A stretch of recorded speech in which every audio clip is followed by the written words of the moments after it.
Bienvenue dans votre chemin de vie canal. Ici, nous ne vous livrons pas seulement des mots, nous vous livrons une conscience. Aujourd'hui, vous entendrez des vérités que personne n'a eu le courage de vous dire. Des vérités qui peuvent être dérangeantes au début, mais qui, au final, vous libèrent. Vous êtes-vous déjà demandé pourquoi, même si vous êtes une personne bonne, généreuse et disponible, votre vie semble bloquée? Pourquoi êtes-vous si fatigué, épuisé émotionnellement, vous donnant à tout le monde, et pourtant vous vous sentez vide? Pourquoi plus vous aidez certaines personnes, plus votre vie se dégrade? Eh bien, il y a une réponse à cela, et elle n'a rien à voir avec le karma, le destin ou la malchance. Il s'agit d'une erreur silencieuse que beaucoup de gens de bonne volonté commettent chaque jour, confondre aide et autodestruction. Et dans cette vidéo, vous comprendrez pourquoi la pitié, lorsqu'elle est mal dirigée, peut être la plus grande porte d'entrée vers votre chute. On nous a appris dès notre plus jeune âge qu'aider est noble, que se sentir désolé est un signe d'humanité. Mais personne ne nous a appris à reconnaître le prix invisible de cette punition. Personne ne nous a mis en garde contre les vampires émotionnels, les fausses victimes et les toxicomanes chroniques qui vous piègent dans un cycle sans fin d'épuisement. Vous découvrirez pourquoi votre énergie est faible. Vous apprendrez à reconnaître les signes évidents de quelqu'un qui vous utilise simplement comme une béquille émotionnelle. Et, plus important encore, vous apprendrez un exercice puissant pour protéger votre âme, protéger votre énergie et reprendre le contrôle de votre vie. Mais attention, ce que vous allez entendre ici n'est pas confortable. C'est la vérité brute, sans fioriture. C'est un retour à la réalité qui pourrait changer votre vie si vous avez le courage de le regarder jusqu'au bout. Alors respirez profondément, faites taire le monde extérieur, parce que ce qui commence maintenant n'est pas seulement une vidéo, c'est le début d'une nouvelle perspective sur vous-même et sur les gens qui vous entourent. Allons ensemble jusqu'au bout. 1. Le mensonge qu'on vous a enseigné sur la gentillesse. Depuis tout petit, on vous dit qu'être gentil, c'est aider tout le monde. Que ceux qui souffrent méritent votre temps, votre attention, votre âme. Mais ce que personne ne vous a dit, c'est que cette idée de gentillesse peut être un poison lent. Il y a une différence flagrante entre être gentil et être stupide. Et le monde est impitoyable envers ceux qui confondent les deux. La société façonne des héros altruistes, mais ne nous apprend pas à fixer des limites. On grandit en pensant que dire non est égoïste, mais que se passe-t-il quand on dit oui à tout le monde? On s'annule, on cesse d'exister intérieurement. Son essence se dissout au milieu des demandes, des plaintes et de la douleur des autres. La gentillesse, sans sagesse, devient un esclavage émotionnel. Elle vous enchaîne, non pas par des chaînes de fer, mais par des regards compatissants, un chantage subtil et des silences empreints de culpabilité. Vous aidez une fois, 2 fois, 10 fois, et qu'obtenez-vous en retour? Rien, pas même un merci, juste plus d'exigence. C'est le grand mensonge. Être bon signifie se sacrifier, mais les vrais bons sont ceux qui savent préserver leur énergie, qui aident sans se détruire.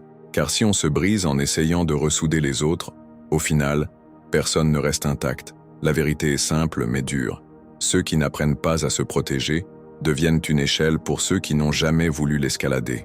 Et pendant que vous pensez sauver le monde vous utilise comme un tapis. 2.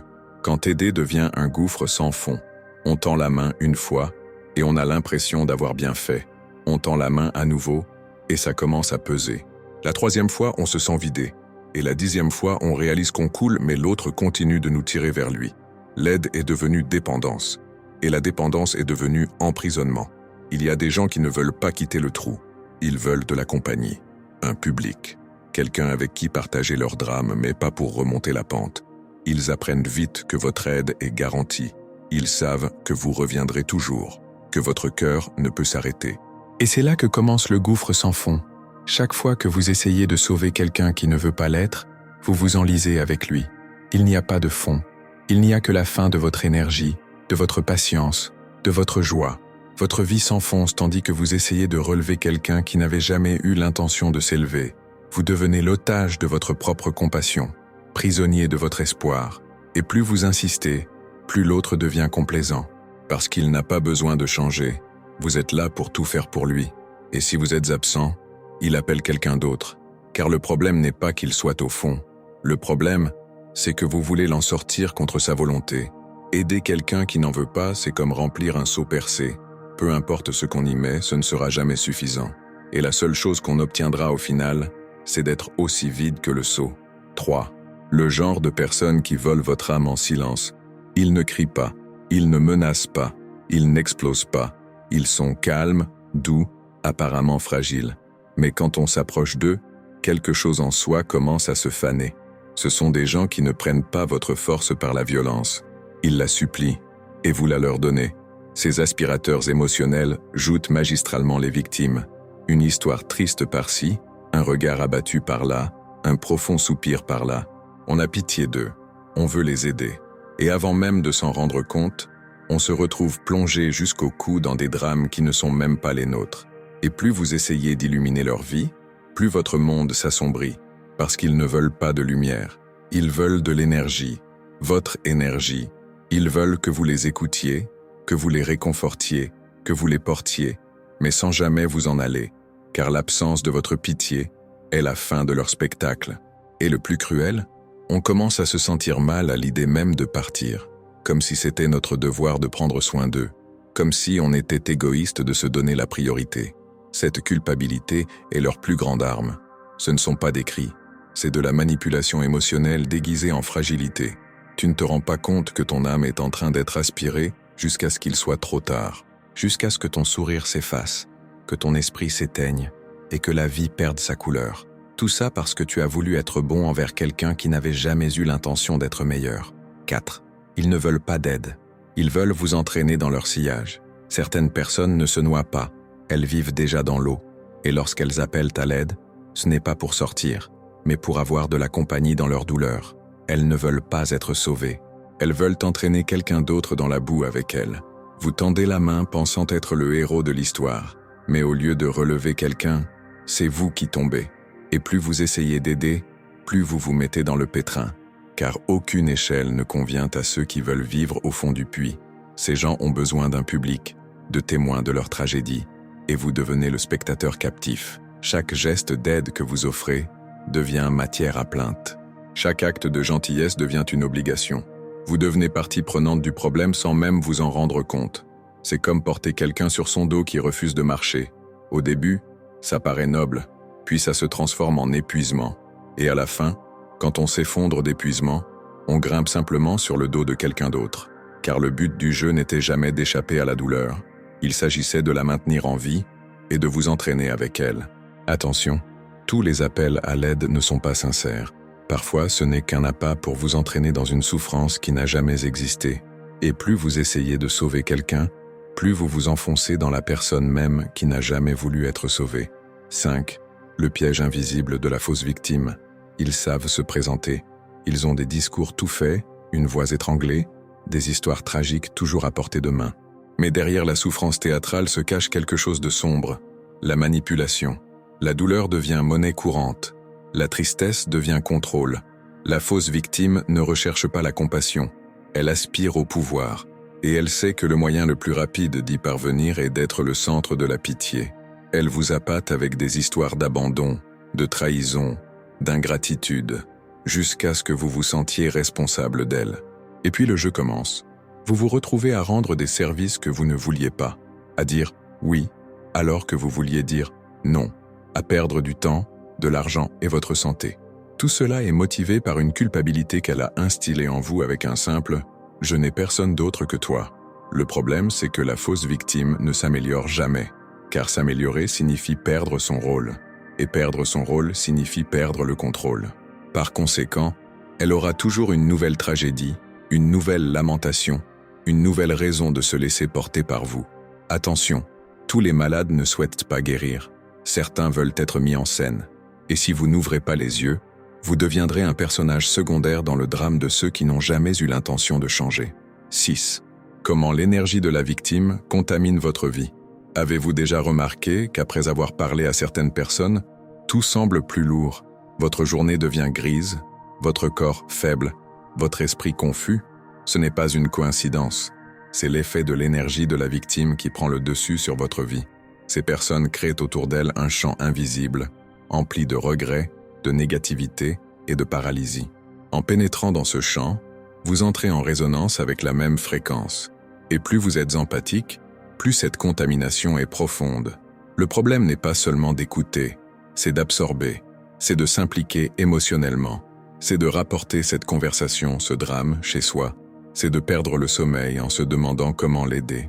Pendant ce temps, la victime dort paisiblement, sachant que vous portez une part de douleur qui n'a jamais été la vôtre. L'énergie de la victime ne se contente pas d'être ressentie, elle a besoin d'être diffusée. Et vous devenez un vecteur de cette énergie. Vous commencez à vous plaindre davantage, à perdre patience et à douter de vous-même. Et vous ne réalisez même pas que ce qui vous épuise, ce n'est pas votre vie, mais la souffrance que vous avez embrassée. La seule façon d'éviter cela est de créer des barrières, non pas physiques, mais émotionnelles. Savoir écouter sans absorber, aider sans accabler, ressentir sans se perdre. Car si vous ne protégez pas votre énergie, quelqu'un vous la volera sans même vous le demander. 7. Pourquoi es-tu toujours fatigué et ne sais-tu pas pourquoi? Vous vous réveillez fatigué, vous dormez mal, vous avez mal au corps, votre esprit est toujours occupé, mais vos examens sont normaux, votre routine n'a pas beaucoup changé. Et pourtant, l'épuisement persiste. La cause n'est peut-être pas physique, mais invisible. Les personnes que vous insistez à trimballer. Il y a une fatigue qui vient d'un excès de gentillesse, une sorte d'épuisement qui ne se résout pas par le repos, car ce n'est pas le corps qui est fatigué, c'est l'âme. C'est l'âme qui se donne tant à ceux qui ne donnent rien en retour. À force de dire oui quand on a envie de dire non, chaque fois que vous tendez la main à quelqu'un qui vit dans le rôle de victime, vous cédez une partie de votre force vitale. Et ces abandons silencieux, jour après jour, vous épuisent. Au début, ce n'est qu'une nuisance, puis cela devient un fardeau, jusqu'à ce que vous ne vous reconnaissiez plus. Avez-vous déjà réfléchi au nombre de personnes qui dépendent de vous émotionnellement? Combien ne vous sollicitent que lorsqu'elles sont déprimées? Combien disparaissent quand vous avez besoin d'elles? Ce déséquilibre a un prix, et ce prix, c'est votre vitalité. Arrêtez de chercher des solutions extérieures à l'épuisement dû à votre incapacité à fixer des limites. Votre fatigue est peut-être le signe le plus clair que vous vivez la vie des autres, mais pas la vôtre. 8. Les 5 signes des personnes qui vous épuisent. Ils sont partout, au travail, dans votre famille, dans votre entourage. À première vue, ils semblent inoffensifs. Mais petit à petit, vous commencez à vous sentir épuisé, sans savoir pourquoi. Ce sont des voleurs d'énergie, et il existe des signes évidents pour les identifier. Le premier signe est la plainte constante. Rien ne va, tout est un problème, le monde est contre eux, vous les écoutez, vous essayez de les aider, mais ils veulent juste se défouler, sans jamais rien résoudre. Le deuxième problème est le besoin constant. Ils ont besoin d'une attention constante. Si vous tardez à répondre ou si vous vous retirez un tant soit peu, la pression et le drame s'installeront. Vous devenez responsable de leur stabilité émotionnelle. La troisième est la manipulation subtile. Ils utilisent la pitié, la victimisation et la fragilité comme outils pour vous garder près d'eux. Ils ne disent jamais franchement ce qu'ils veulent. Ils vous font culpabiliser de vivre votre vie. Le quatrième signe est le manque de réciprocité. Ils exigent présence, écoute, soutien, mais n'offrent jamais la même chose. Vous donnez toujours. Ils prennent toujours. Et le cinquième, le plus dangereux, on se sent encore plus mal après avoir été avec eux, plus fatigué, plus confus, plus triste. C'est la preuve éclatante, car l'énergie ne ment pas. Ceux qui vous renforcent vous laissent léger. Ceux qui vous épuisent vous laissent vide. 9. La différence brutale entre s'aider soi-même et se détruire soi-même. Aider est un acte d'empathie, mais se détruire pour quelqu'un est un acte d'ignorance émotionnelle. Le problème, c'est que, dans votre empressement à faire le bien, vous ne réalisez pas quand vous avez dépassé cette limite. Aider, c'est offrir un pont. Si la personne veut traverser, tant mieux. Sinon, on passe son chemin. Se détruire, c'est rester sur le pont, insister pour qu'on vienne, jusqu'à ce que la structure cède et qu'on soit au sommet. On vous a appris à être le sauveur, à tout endurer, à endurer par amour. Mais personne ne vous a appris à reconnaître quand quelqu'un l'utilise contre vous. La frontière entre la compassion et l'abandon de soi est mince, et beaucoup la franchissent avec le sourire. Il n'y a aucun mérite à se renier, à sacrifier sa santé, son temps, ses rêves pour quelqu'un qui ne veut même pas changer. Ce n'est pas de l'amour, c'est de la dépendance. Et la dépendance déguisée en gentillesse est l'une des formes les plus cruelles d'auto-sabotage. Aider, c'est donner ce qui déborde. Si vous vous donnez à perte, vous creusez votre propre tombe émotionnelle, car ceux qui veulent vraiment de l'aide vous accompagnent. Ils ne vous entraînent pas. 10. La cruelle vérité sur la gratitude qui n'arrive jamais. Avez-vous déjà aidé quelqu'un de tout votre cœur et reçu de l'indifférence? Avez-vous déjà sacrifié quelque chose d'important pour quelqu'un, espérant au moins une reconnaissance, et reçu le silence? Ce n'est pas rare, c'est le reflet d'une dure réalité. La gratitude n'est pas garantie. Il existe une illusion dangereuse selon laquelle les bonnes actions reviennent toujours. Ceux qui font le bien reçoivent le bien. Mais en réalité, beaucoup de gens acceptent votre aide comme si c'était une obligation. Ils ne vous remercient pas car, au fond, ils pensent que vous devriez le faire. La gratitude est une forme de conscience, et tout le monde ne la possède pas. Certains sont tellement absorbés par leur propre douleur, leur propre détresse émotionnelle, qu'ils ne voient pas la valeur de ce que vous faites. D'autres la voient, mais font semblant de ne pas la voir, car moins on est reconnu, plus on se donne pour essayer de la mériter. Il faut comprendre, attendre de la gratitude est le chemin le plus rapide vers la frustration. Vous ne devriez pas aider en retour, mais vous ne devriez pas non plus accepter d'être instrumentalisé au nom d'une gentillesse qui ne fait que blesser. La gratitude qui ne vient jamais est une réponse évidente. Cette personne ne mérite plus votre énergie. N'insistez pas là où il est déjà clair que vous seul faites des efforts. La vie est faite d'échanges. Sans réciprocité, il y a le vide. 11. L'impact caché de la gentillesse sans sagesse. Vous vous targuez d'être une bonne personne. Vous aidez ceux qui sont dans le besoin. Vous écoutez sans juger et vous offrez une épaule sur laquelle pleurer même lorsque vous êtes fatigué. Mais vous êtes-vous déjà demandé si cette gentillesse vous faisait réellement du bien?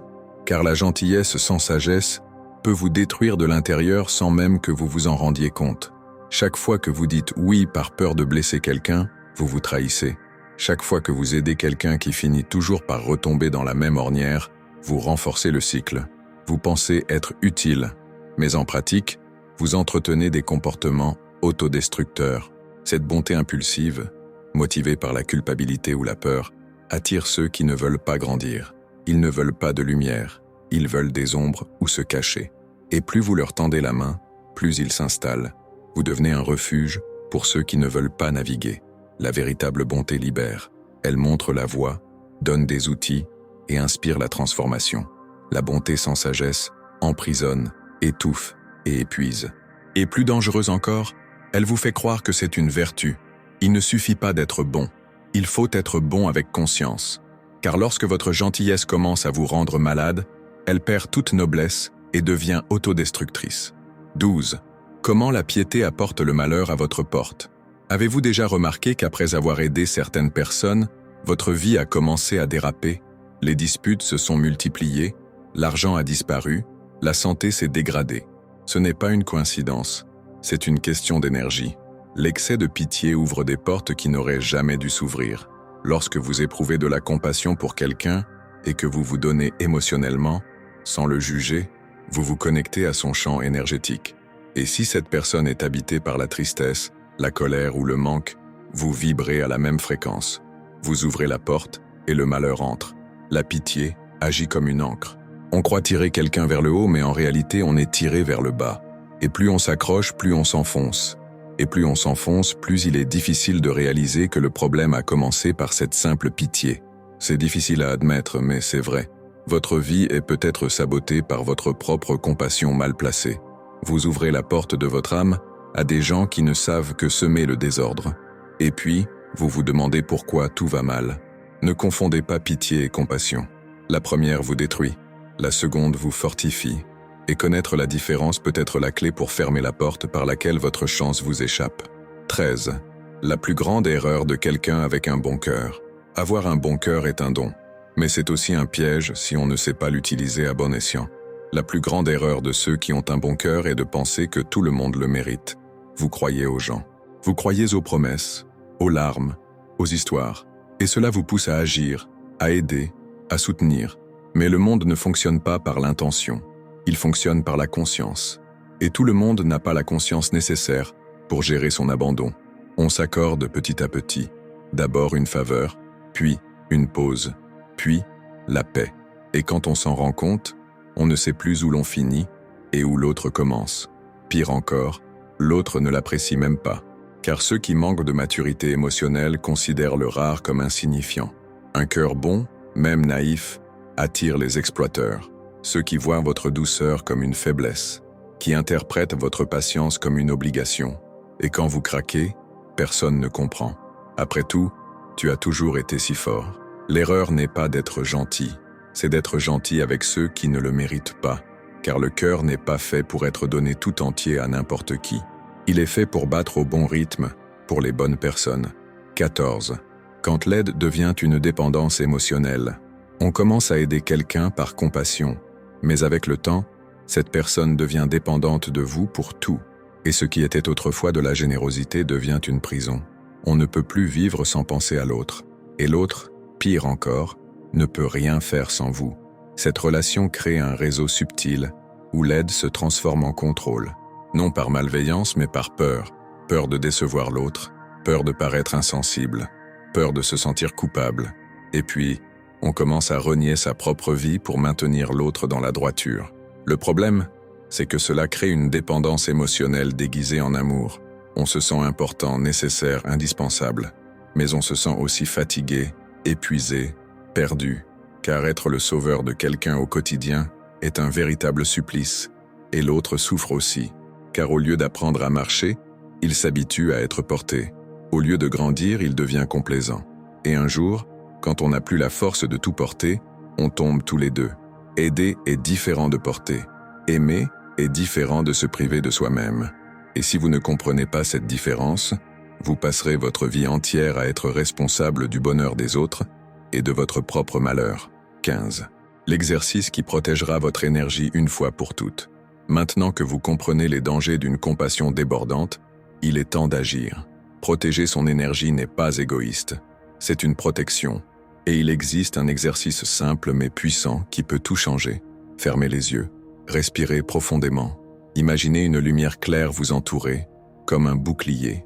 Cette lumière ne repousse pas l'amour. Elle ne bloque pas la connexion. Elle empêche simplement la douleur de l'autre de pénétrer sans sa permission. C'est comme une barrière de sagesse. Visualisez les personnes que vous aidez habituellement. Voyez qui souhaitent vraiment changer et qui se contentent de vous utiliser comme une béquille. Imaginez maintenant qu'il y a une porte entre vous et ces personnes. Cette porte ne s'ouvre que lorsque vous le souhaitez et ne se ferme que lorsque c'est nécessaire. Ressens ce choix entre tes mains, parce qu'il a toujours été là. Tu l'as juste oublié. Tu as oublié que tu peux aider sans te blesser, que tu peux aimer sans te sacrifier, que tu peux écouter sans accabler. Pratiquez ceci chaque jour, car lorsque votre énergie est protégée, vous serez bien plus utile au monde. Non pas comme un martyr fatigué, mais comme une présence forte, lucide et entière. Et c'est là, oui, la véritable force. Si vous êtes arrivé jusqu'ici, c'est parce que quelque chose en vous a reconnu cette vérité. Peut-être que ça vous a fait mal à l'oreille. Peut-être que ça vous a rappelé quelqu'un, ou peut-être que vous vous êtes reconnu dans chaque mot. Mais c'est le premier pas vers le changement, voir clairement ce que vous évitiez de voir auparavant. Protéger votre énergie, ce n'est pas de l'égoïsme, c'est de l'intelligence émotionnelle, c'est du respect pour soi-même. Et si ce contenu vous a aidé à comprendre cela, tu dois faire 2 choses maintenant. D'abord, abonnez-vous à la chaîne Chemin de Vie. Ici, vous ne trouverez pas seulement des vidéos, vous trouverez des outils pour vous aider à évoluer, à devenir plus fort et à devenir libre. Cliquez sur s'abonner, activez le cloche pour recevoir tout le contenu à venir et te laisse ton like, parce que cela nous montre que nous sommes sur la bonne voie. Et deuxièmement, partagez cette vidéo avec quelqu'un qui a besoin d'entendre ce message. Parce que parfois, tout ce dont une personne a besoin pour changer sa vie, c'est une vérité dite au bon moment. Merci beaucoup d'être ici. Rendez-vous dans la prochaine vidéo. Et jusque-là, rappelez-vous, votre énergie est votre plus grande richesse. Protégez-la comme de l'or.